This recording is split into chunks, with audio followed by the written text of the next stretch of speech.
Fasting and Backsliding, taken from Only a Prayer Meeting by Charles Spurgeon. Dear friends, I asked you specially to pray just now for those who are backsliding, for those who are declining by little and little from the ways of God, that eternal mercy may stop them and bring them to a better and happier condition. You have noticed in the papers lately an account of a fasting man, and I am afraid there are some people who are doing spiritually what that foolish fellow is trying to do physically. He is seeking to find out how long he can fast. I think he is going to see whether he can live for 40 days without eating. I don't recommend any of you to follow his example, and it strikes me that if I did, you would not be likely to try it. There are not sufficient fools in the world to make such an experiment as that practicable on a very large scale. God has made it a law of our being that we should eat in order to live. But this stupid man means to ascertain how long he can violate that law and still live. I've known some professing Christians who seem to be trying to see how long they could live without eating spiritually. Prayer is neglected. The reading of the Scriptures is forgotten. Attendance upon the means of grace is very much slackened. And as for coming out to a weeknight service, that is given up altogether. If they are not quite going without all spiritual food, yet they are trying to find out on how little they can exist. If they try the experiment long enough, they will be like a valuable horse that a Frenchman had, which managed to live on next to nothing. He had at last brought the poor creature's allowance down to 1 straw a day, and then the experiment failed, for the animal died.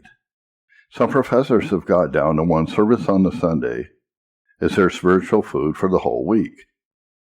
And we have not been greatly surprised when their poor form of religion has died altogether. They tried how little their souls could live upon, and there is such an awful risk in such an experiment as that. Now, first of all, the man who tries to live without food denies himself a natural pleasure. Whatever may be said about eating for the nourishment of the body, this is certainly true concerning spiritual food. For to feed upon the Word is a great delight to the heart. To feed upon Christ is a heavenly banquet. You feel it to be so once, did you not? Then you must be out of health if you do not enjoy your spiritual food now.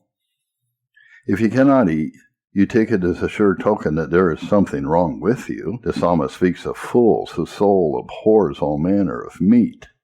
And he significantly adds, and they draw near to the gates of death. God grant that we may not be such fools in a spiritual sense.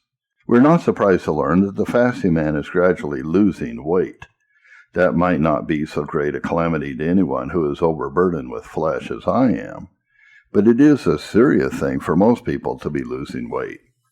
And if you do not have spiritual food, you will certainly lose weight in many ways. You will lose weight of moral character. You will lose weight of influence. You will lose the weight of solidity and restfulness of mind. You will lose power in prayer. You will lose force in every direction. And if you do not actually die, you will get to be a living skeleton. I know some professors who, if they are Christians at all, are nothing but skeletons. They are a bony kind of people. Very bad to run against, for they bore holes in you. The moment you come into contact with them, they begin to bore you about modes of worship, or about the Second Advent, or about high Calvinism, or about low Arminianism, or anything else which is their special craze. They have lost weight. They have lost enjoyment. They have lost all the pleasure in religion, and they become uncomfortable people to associate with, for they are very apt to make others as miserable as they are themselves. That fasting man is also losing strength. He has no vigor. He cannot run up a hill. He can do very little now, and soon he will not be able to do anything at all if his foolish experiment is continued.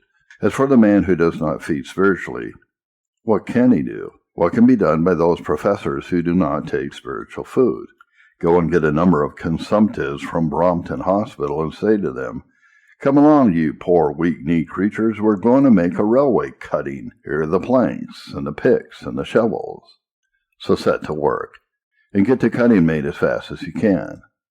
They stand still, or lie about on the ground, and you say to them, "Why do you not get to work?" They cannot do it, poor things. One of them tries to lift his pick, but it is as much as he can do simply to lift it.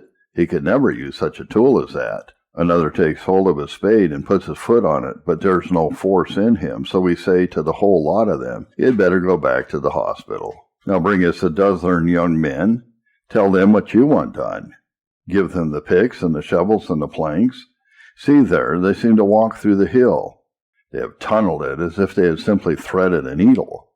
So let a man have spiritual force through feeding on the wondrous bread that Jesus Christ gives to our souls, and all things are possible to him. But let him go without his spiritual meat, and then what is there that he can accomplish?